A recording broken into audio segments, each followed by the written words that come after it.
I have 4 different mediums here. They look in some ways quite similar, but are they really? Let's compare them and find out.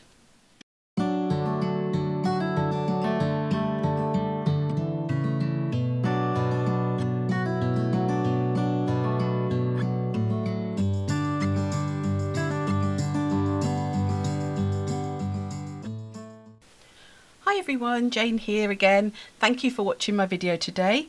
If you are new to my channel, welcome, and if you are a returning viewer, then welcome back. Bit of a different video for me today. I do usually try to do lots of project videos where I'm actually creating to hopefully give inspiration to all of you out there if maybe you're a bit stuck or you're wanting to see how to put things together. But every now and again I come across mediums because I love different mediums. If you haven't realised that already, I do like all the mediums, I like all the colours, I like to experiment and play and try everything out. And recently I made a video about these tempera paint sticks, which are basically painted a stick that is aimed at children, but they are a lot of fun. And so I will link the video I made of these down below in the description box and also on the end card, so if you want to watch that back you can.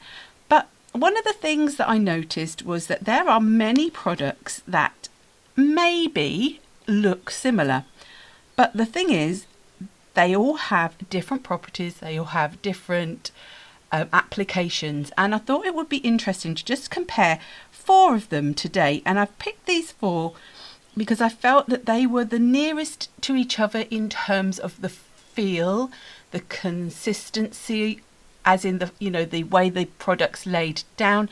In some of them, the delivery system, but that does not mean these are at all alike. Now this is not a review, this is just me trying out the different products, seeing how they react to different things, and hopefully giving you a bit of information so that if you know that you want a product that does this and this, that this may be more suitable or this may not, so that you're not spending loads and loads of money buying lots of things like I do. But if you really want to find out more information, I would suggest go and do your own research. I am not a reviewer in terms of that. I don't have enough experience of each of these types of products in a broader sense. Lindsay the Frugal Crafter, who I often link in my descriptions, is fantastic for comparing lots and lots and lots of different products. Like, she has a wide range of oil pastels, a wide range of watercolors, so she can really delve into how they differ, how they're the same, what their qualities are. I don't have that range. What I like to do is compare things against each other in terms of what is best for my projects, what I want to use them for. So that's what this video is about. So like I said, please do go and search up these other people. Please look on individual products' websites to find more information. I have done a little bit of that today because I did want to make sure I was giving correct information in terms of what things are made of. Sometimes it's a little bit tricky. Sometimes you go to a website, it's very, very vague about what these products actually are, but it will give you some information. So I will be quoting off of some of these people's websites, their organisation websites. The 4 I have decided to compare, we have got the tempera paint stick, which the clue is in the name. We have got a Faber-Castell Gelato. Whoop, let's put it that way. We've got Tim Holtz Distress Crayon, and I have got a Gallery by Mungyo oil pastel. I put it on this bit of wax paper because it gets everywhere, and you may now see straight away why this is probably a medium that I wanted to try it again this year. It's always been something that scares me a little bit, and I'm already feeling that it may not be the medium for me, but we'll see. It has its place and lots of people love them, but it might not be suitable for me, and that's what I sort of want this to be. Like, it help you to know what would I like to use, what is going to work with what I like to do. So I've started off by, I've already gridded out my sheet of mixed media paper. Now this is the Winsor & Newton mixed media sketchpad. I do believe it's 200 and something or 300 GSM, I'm not sure.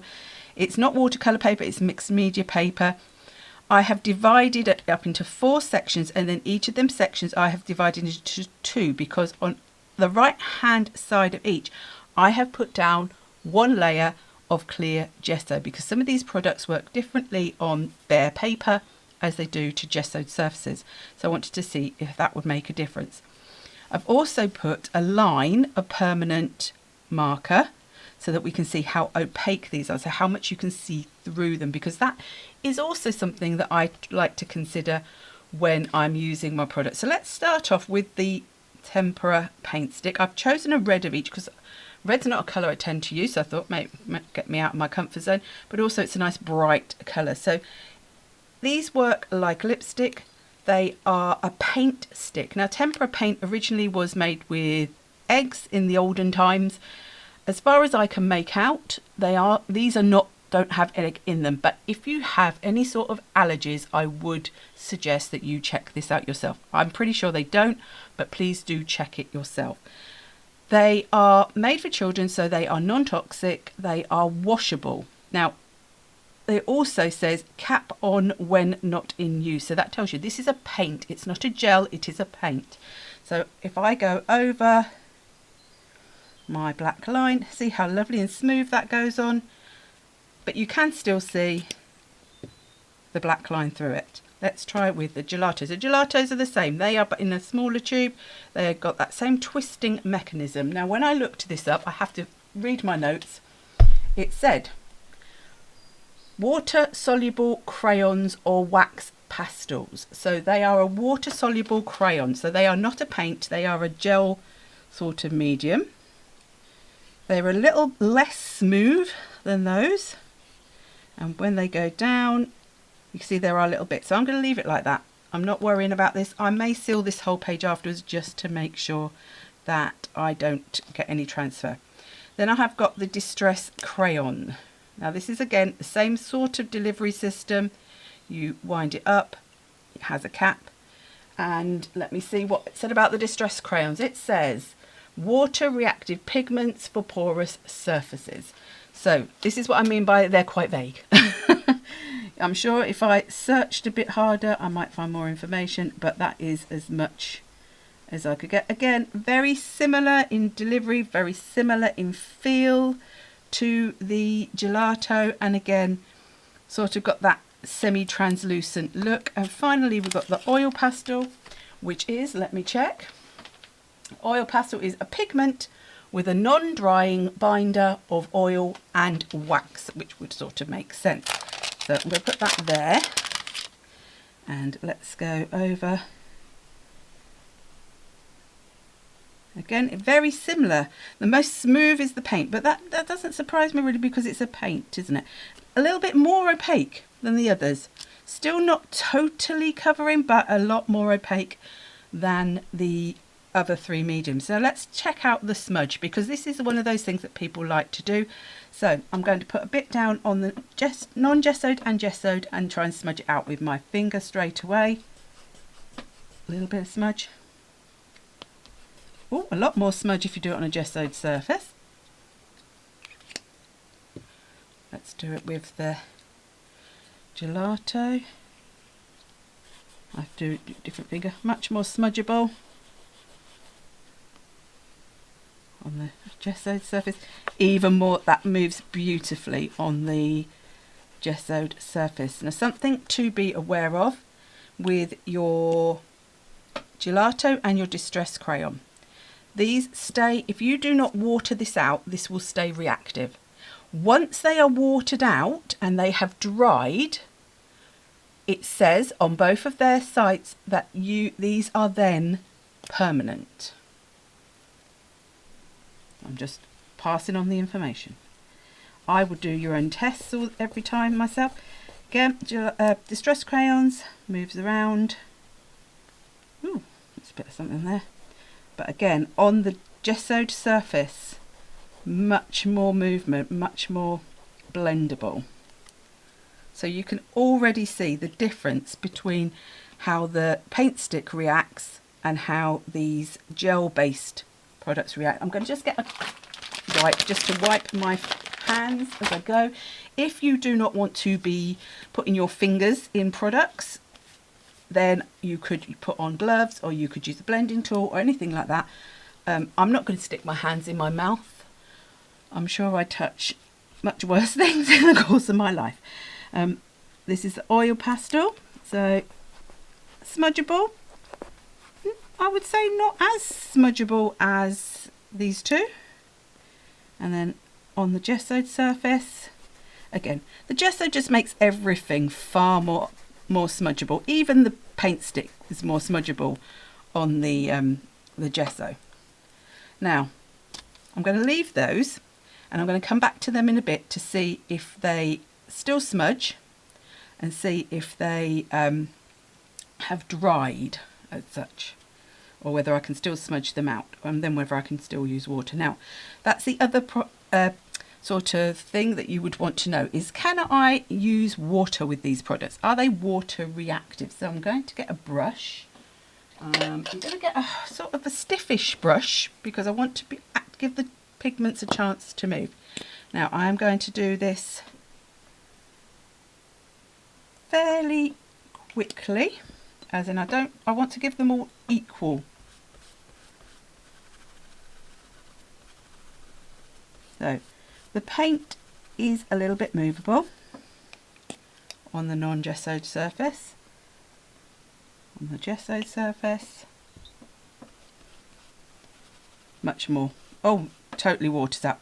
So almost like a watercolour if you put gesso down. Be interesting to see how that dries. Now, I hadn't thought of using them like that at all, so that is interesting. Let's get the other water out as well, so we can have a wash and rinse situation going on here. Right, gelato. Let's have a little bit like that.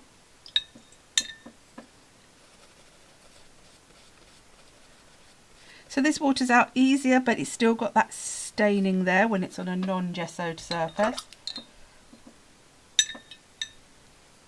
Let's put a bit on the gessoed surface.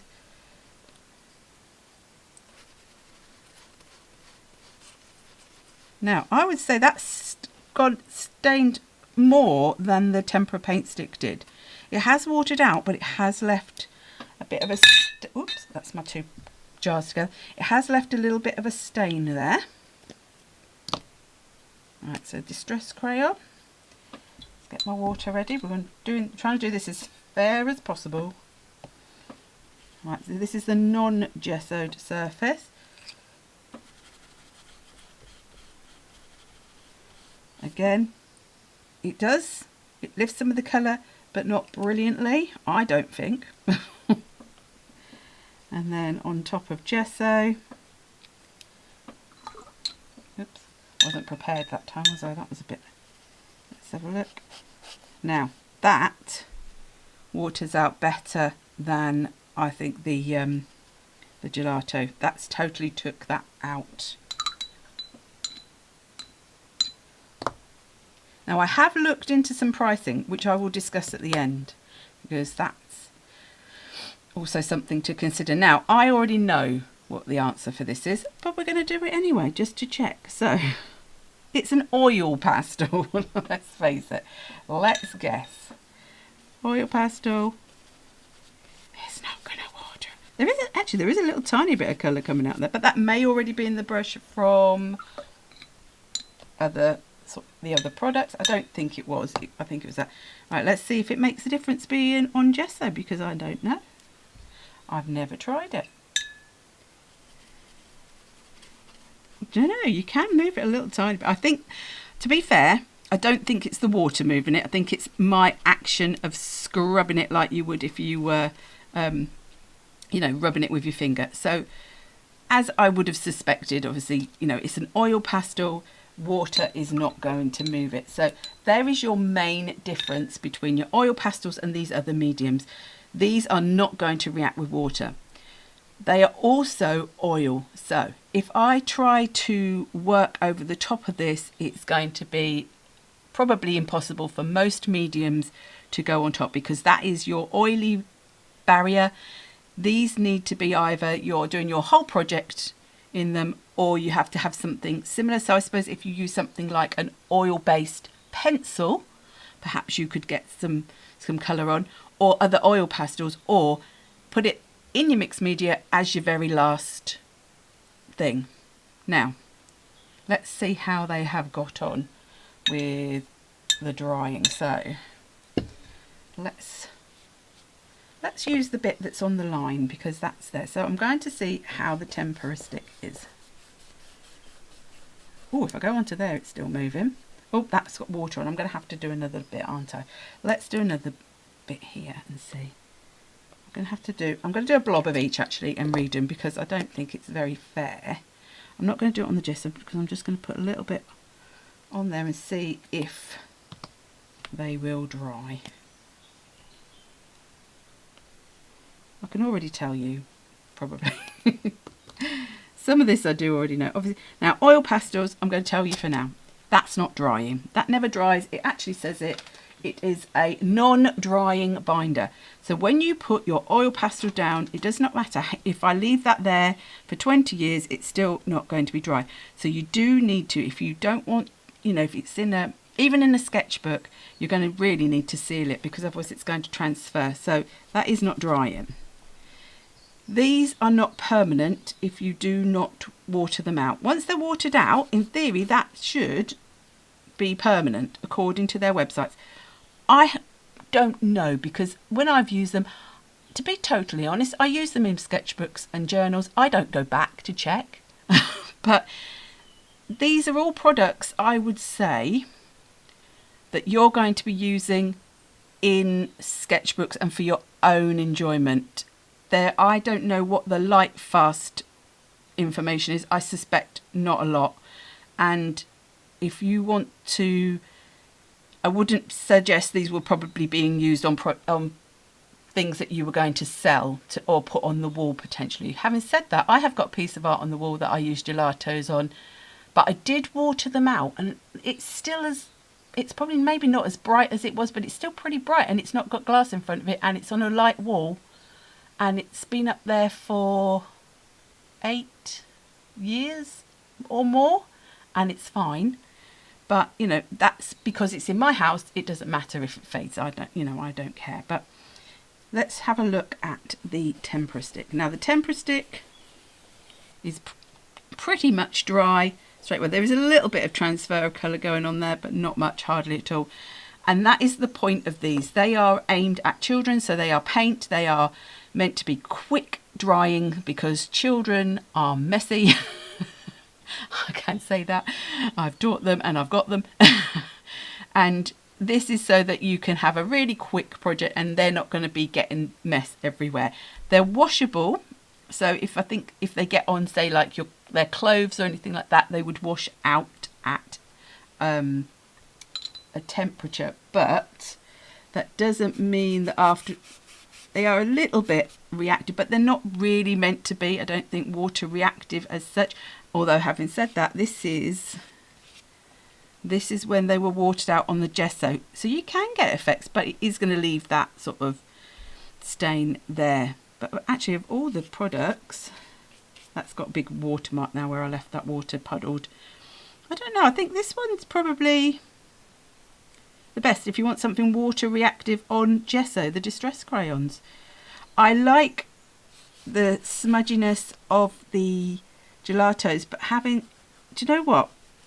I've always been a bit more towards gelatos than distress crayons, but having compared them, I actually think the distress crayons do move nicer on a gessoed surface. I would say on a non-gessoed surface, having said that, that's good as well. So I don't know. It's whatever you're looking for. So I think that's probably all I'm going to do with this. The only other thing I would say is a feature of your oil pastels is, well, not with that's not going to do anything, is it? Is you can do like scratch work into them, sgraffito, is it sgraffito? So you can scratch into them. That is another feature of oil pastels that you have.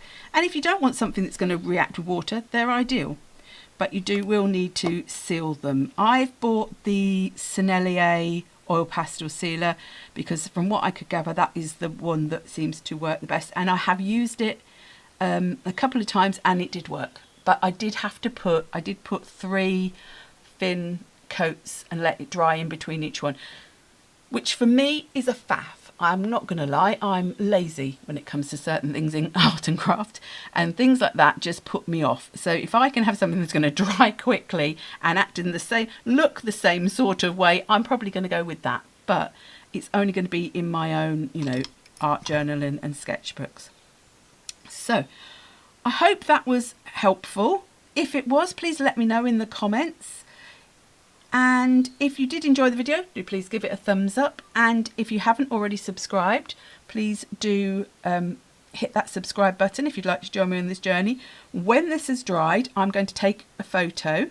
I mean, you could screenshot it now, to be honest. And I will take individual photos of each one. I might even write a few little notes so that you can have some notes. And then I will stick them at the end of the video as photos. Normally I pan out. I think I'll just leave them as plain photos so that you can look a bit more closely at them and screenshot them if you want to. So thank you ever so much for watching, not working. And until the next time, bye-bye. I know I said goodbye, but I'm back because I suddenly remembered that I didn't tell you about the prices.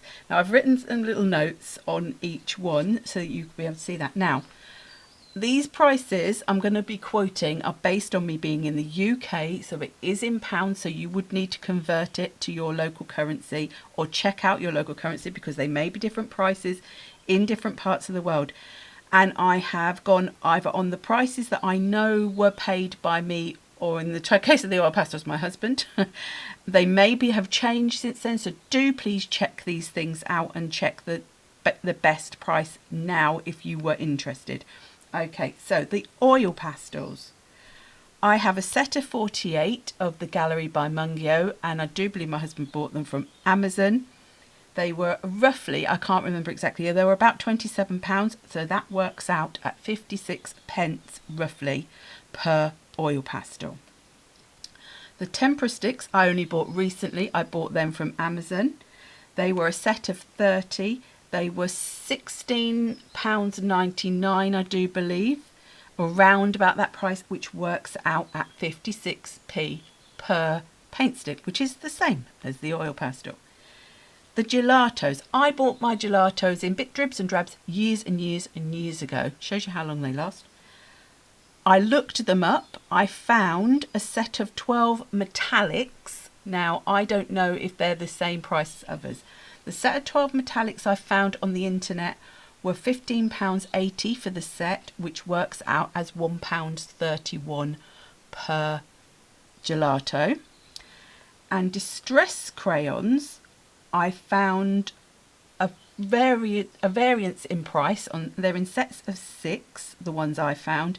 In the sets of 6, the roughly middle price I found was about £12.99, which means they are the most expensive individually of these products. They work out at £2.16 per distress crayon. Now, like I said, that may vary according to where you look, that may vary according to where you are in the world, so don't please treat that as that is a, you know, set in stone. That is what I found. So I would say these were the 2 cheapest at roughly the same price per stick.